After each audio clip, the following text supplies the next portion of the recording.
From the National Catholic Register, this is Register Radio, bringing light and clarity to the news and topics that affect your life. Artificial intelligence, AI, is emerging as one of the most influential technological developments in recent decades. Pope Francis has warned of its potential risks, but also has lauded its potential benefits. China has now also weighed into AI with its own chatbot, DeepSeek. What should Catholics think? This week on Register Radio, we're joined by Courtney Mares, Rome correspondent for the Catholic News Agency. And then, the Register has been taking a close look at Marriage and Courtship. Register senior editor Jonathan Liedl tells us what we found. Hello, I'm Matthew Bunson, host of Register Radio and EWTN News' vice president and editorial director. I'm joined here in Washington, D.C. in studio by Shannon Mullen, editor-in-chief of the National Catholic Register. Shannon, how are you? Hello, Matthew. So the sudden launch of DeepSeek by the People's Republic of China has certainly unsettled an already rather tumultuous state of AI technology. But what does DeepSeek have to say about the Christian faith? And does it exercise the same levels of censorship we've come to expect from communist China? Courtney Mares, Rome correspondent for the Catholic News Agency, joins us now. Hello, Courtney. Hello, Matthew. Great to be with you today. Oh, you've just posted an article that can be found at ncregister.com, what China's DeepSeek AI says and won't say about Christianity. Dare we call this a deep dive into DeepSeek?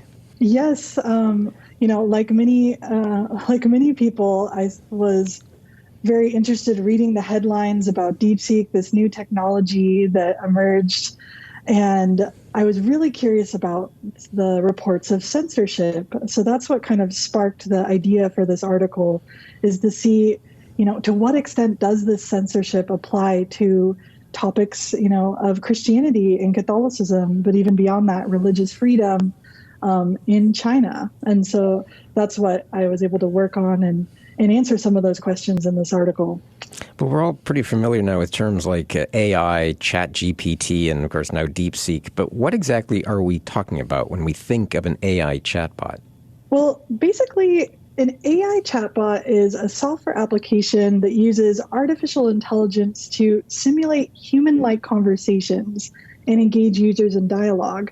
Now, some of our listeners are likely to be familiar with OpenAI's ChatGPT, which is an advanced generative AI chatbot and has as its core a large language model, or LLM.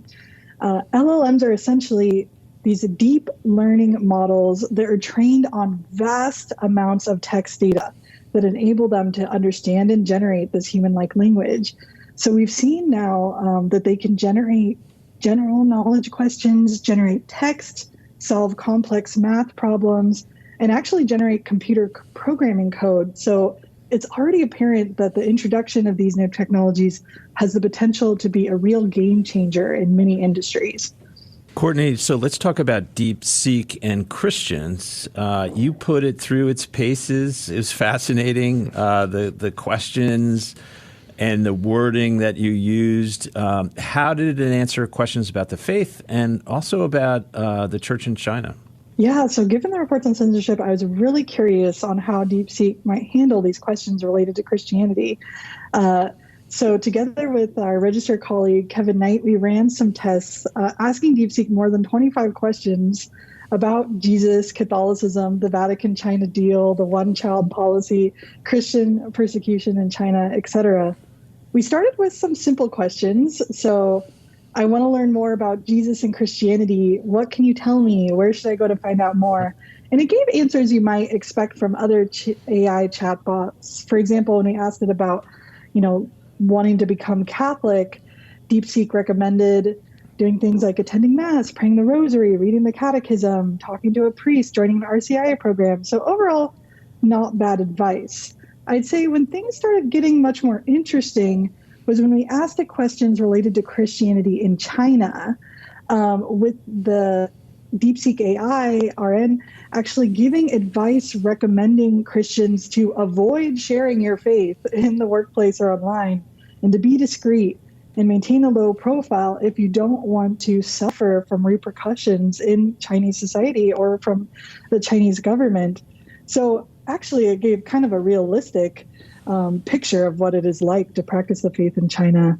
it was one of the really fascinating responses. We got DeepSeek to write a homily that would be approved by the Chinese government's Catholic Association. And one of the most interesting things about DeepSeek is that makes it different from other big AI models is that it allows you to see, and I put this in air quotes, its thought process in real time as it's computing and trying to come up with a response.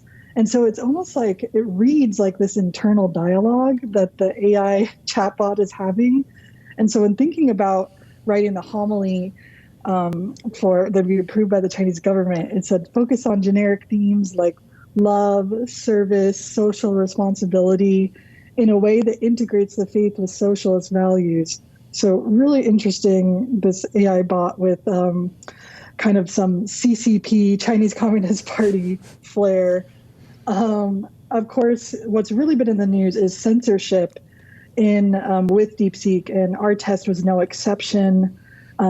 We would ask it questions, and it would fully answer it like a thorough response. And then 5 seconds later, the answer would be erased and replaced with a comment like, sorry, that's beyond my current scope, which obviously it's not, because we've just seen the thorough response. That was really freaky. There were some freaky moments in your dialogue with this bot. There really was. One moment that stands out in particular was with Cardinal Ignatius Kung, the Bishop of Shanghai, who spent more than 30 years in prison for refusing to renounce his loyalty to the Pope. And in its original response, before it was erased, was a very glowing bio that was describing him as this great figure of resistance to authoritarian rule. And you're like, oh, maybe this chatbot's on our side.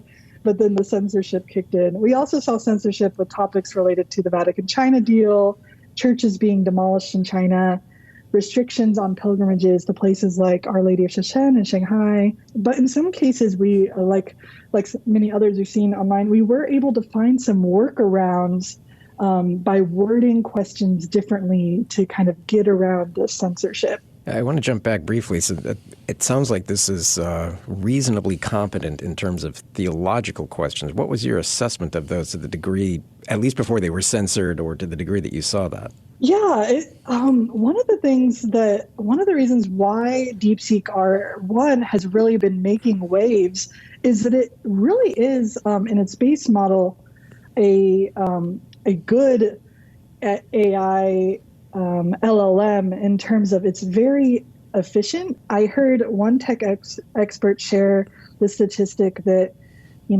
on math problems in particular, where DeepSeek really excels, it performed, comparably to other big AI models, but used 95% less computing.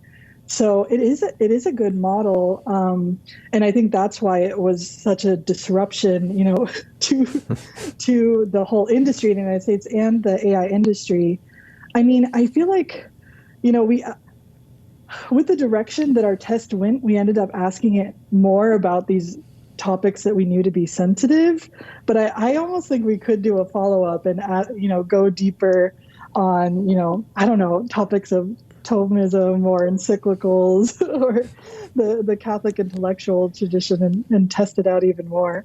So obviously here in the U.S., most users would not be querying DeepSeek and other chatbots about China-related topics. So that does raise the obvious question that should Americans and certainly U.S. Catholics be wary about using these tools, in particular DeepSeek? Yes.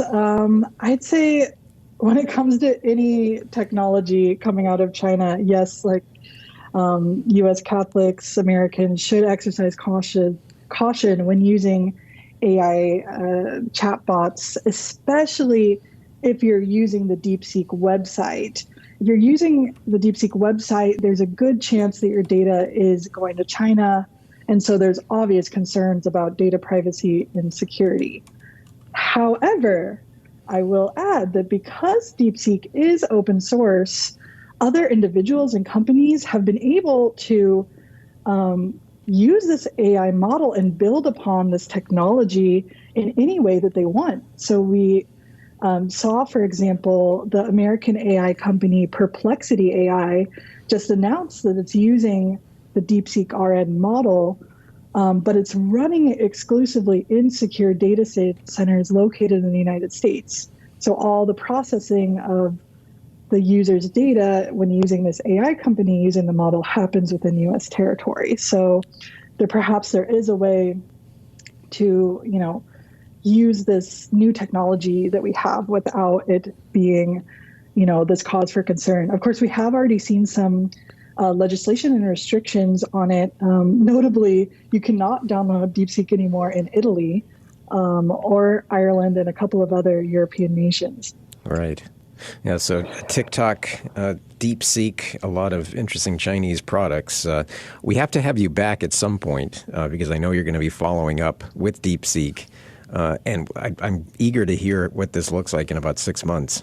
Yeah, me too. It will be interesting to see how it evolves. Well, Courtney, one last quick question, and that relates to Pope Francis. He has talked a lot about AI, and we just have a little bit of time left. But why is he concerned? And what did you think of the new Vatican document on artificial intelligence? Yeah, in the past 5 years, the Vatican's really taken a lead in the conversation around AI ethics. And I think that it's great that we see, the Vatican engaging with the important, and the church engaging with these important questions of our day that are emerging with the introduction of these new technologies, like the possibility of the disruption of the labor force, privacy concerns, also the use of AI in warfare. Pope Francis has been very outspoken about that. And the church has a lot to offer, with her wealth of wisdom from her social teaching and moral tradition. I'll just give you, with this new AI document in particular, is really emphasizing the importance of human intelligence. And even in the most advanced forms of AI, it still is operating on algorithms and computational logic, which lacks that spiritual, moral dimension of human thought. And that's something that the church can be bringing to the wider conversation as well. Pope Francis uses this phrase called the wisdom of the heart. Yes. And it's this understanding that true wisdom isn't about just learning knowledge or mastering technical skills, but it's really about that integration of the human intellect with our God-given capacity to appreciate the values of truth and goodness and beauty.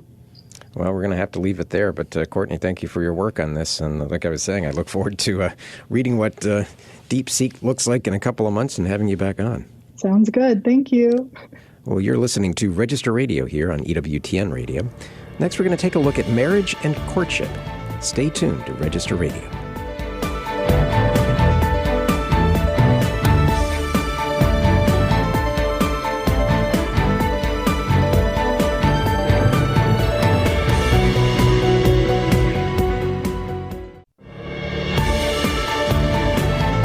Let's return to Register Radio on EWTN.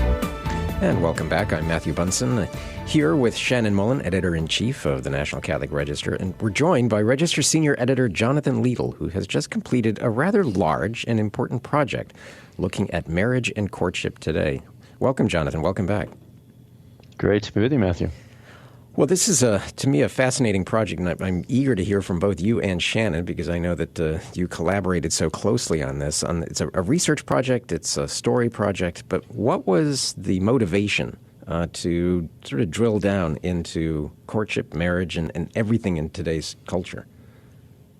Yeah, I think the motivation, Matthew, is quite simply the fact that that marriage is at a crossroads. It's in a crisis, and when we say marriage here, we really chose to focus on people getting married. People are not getting married in this day and age, certainly in wider society, but even in the church. If we look at the data for sacramental marriages that the folks at the Center for Applied Research in the Apostolate at Georgetown keep, just as an example, if you think of the average diocese, so for a listener, wherever they are, just think of your diocese, on average, there were 4 times as many sacramental marriages 50 years ago as there are today. And that coincides with the Catholic population in most dioceses going up.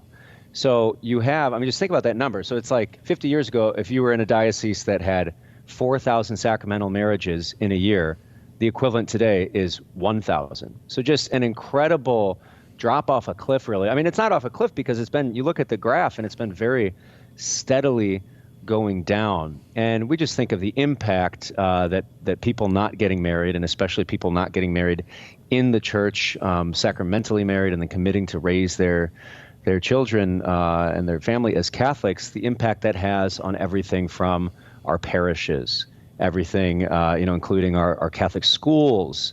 And because, of course, the family is that domestic church, really, that place where, by and large, the impact and the role and the witness of the parents is the most crucial thing in passing on the faith. You think of the impact that has on our society. Like, as marriage goes, as the family goes, so goes society, and really Catholicity's potency and presence in American society. So I think that's a fact that people, maybe they're surprised to hear, but the church is increasingly aware of it.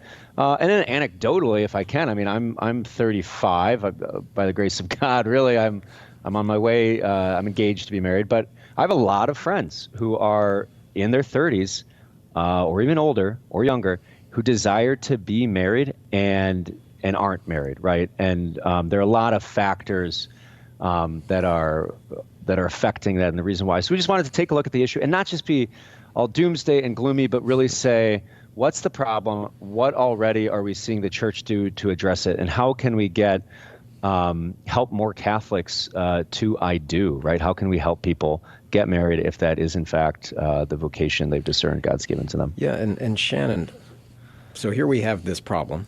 There's a lot to explore. So how did you go about then deciding what to cover, how to cover it, and in what direction? Because we could go with this in a host of them.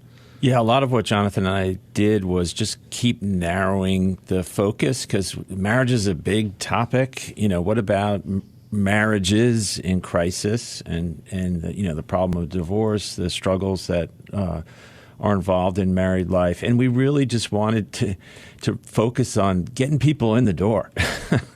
Getting them to the altar. So not only have the numbers of marriages overall. I mean, we have an infographic in the Register's issue taking a look over many decades. So since the 40s, the population of U.S. Catholics has basically doubled, and the number of marriages in just raw numbers has actually been halved. So that's alarming, but also, and maybe Jonathan can speak to that, surveys show that increasing numbers of young people in that marriageable age group don't even aspire to marriage. So that's really concerning. But as Jonathan said, what I like about our package, and Jonathan, maybe you can talk about how this is laid out, some of the components, is it's not doom and gloom. We're not wringing our hands. It's a special report about a serious issue for the church. But I loved how Jonathan, as the guest editor for this, really was forward-focused and kind of, okay, here's the problem. What do we do about it? So talk about some of the features of this package, Jonathan.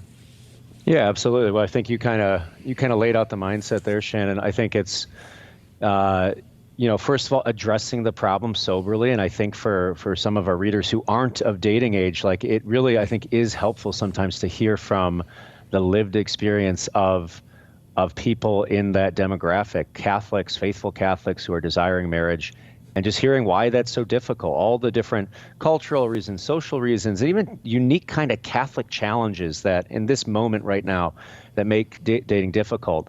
So really lay out the reality that a lot of people face and the statistics as Shannon's mentioning, but then what are the signs of hope we're seeing, right? So matchmaking, there's a lot of creativity going on right now in the Catholic world, sometimes with like official diocesan sponsorship for bringing people together, right? Because a major issue, of course, is that those little people, I think people call them third places. That's a sociological term.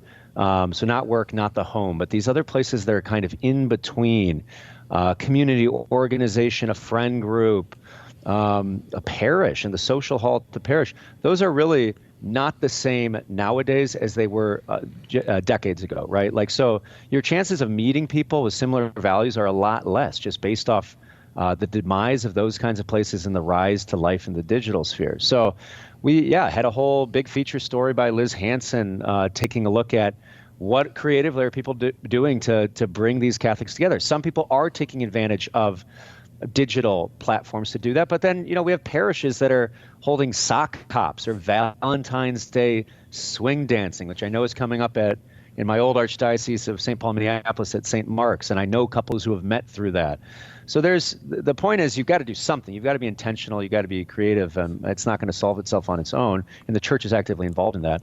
And then really looking at what makes for healthy courtship or a healthy dating relationship? Like, if your goal is to discern marriage, right, and to discern whether this person who's God is calling you to marry, what does that look like? What should that look like? So we have a couple different commentaries kind of addressing that. And we also, try to share uplifting stories. I thought one of the most interesting ones I heard about was a woman, and she was in her mid-30s. She was 34, and she'd gone through the dating ringer. She was looking for someone, good Catholic man to marry, and someone challenged her, like, would you be willing to go on 100 dates if that's what it took? Which sounds, it might kind of sound shocking or something to some people, but I think the mentality there was like, you have to be open to allowing the Lord to work in your life in these different ways. And she had a very, beautiful story.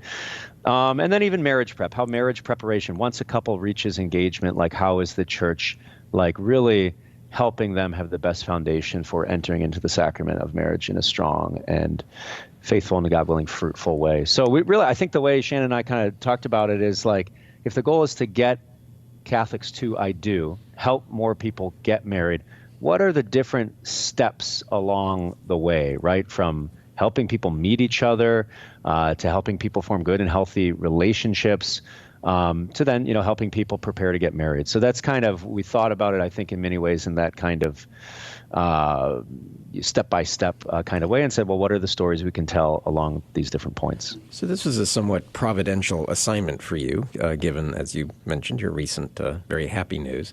What was one of your biggest takeaways from this whole experience that you are looking forward to bringing into your marriage?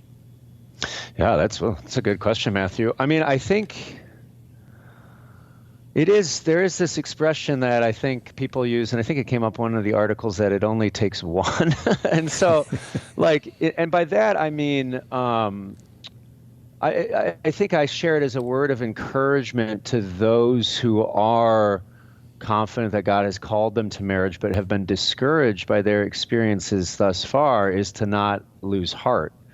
And I think my story is interesting because I'd been in seminary and then left seminary. And so there's some kind of, what exactly is God calling me to do here? But, I think just being open to, in my case, it was a setup from a friend who introduced me to my future bride. And so just being open. And I'd encourage too, like a lot of people to prepare yourself well to meet someone and to, discern well with them and then to give your life kind of to them. I think, even if we're single, like we can certainly be drawing deeper into really the ultimate relationship that matters, which is our relationship with God. And the more we do that, the better we'll be prepared to, both meet and love our future spouse. So I don't know. That's like just maybe a little nugget. That's a good answer, actually. So I'm going to put you on the spot very briefly, Shannon. And what would be your biggest takeaway? I mean, I know you've been married for a while. Yeah. Thanks be to God. Yeah. I think the biggest takeaway for me is there's a very much, dare I say, it takes a village kind of vibe through the stories that Jonathan put together, in that, dating and the prospect of finding a partner in life is a very lonely and solitary and deeply personal kind of journey. And what this is showing is, we have a built-in community, the Catholic community. So parishes getting involved, parents getting involved a little bit more than they would have before. I think it was Monsignor Pope who had some time ago written about, hey, parents, if you want grandchildren, you've got to get more involved in your sons and daughters' dating life and introducing them and things like that. So just that the church can be part of can embrace this issue. It was a real big takeaway from me. Awesome. Well, we have to leave it there, gentlemen. But I know everyone is looking forward to seeing all of this, especially in our print edition coming up. Well, with that concludes our episode this week of Register Radio. Remember, for more news, analysis, and commentary, check out the National Catholic Register online at ncregister.com. Thanks so much for joining us here on Register Radio, here on EWTN. Until next week, on behalf of our producer, Michael McCall, and Shannon Mullen, Editor-in-Chief of the National Catholic Register, I pray that God bless you.